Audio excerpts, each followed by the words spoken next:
எங்கேயும் தேங்கி நிக்காம முன்னோக்கி ஓடிக்கிட்டே இருங்க. கல்விதான் உங்ககிட்ட இருந்து யாராலும் திருட முடியாத ஒரே சொத்து. எந்த கவன சிதறலும் இல்லாம படிக்கணும்.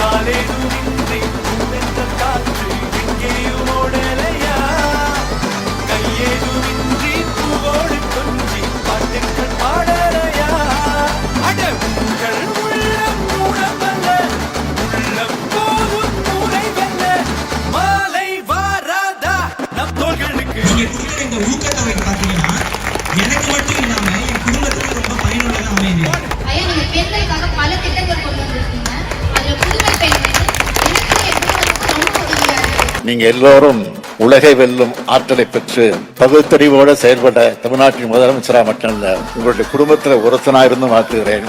All the best.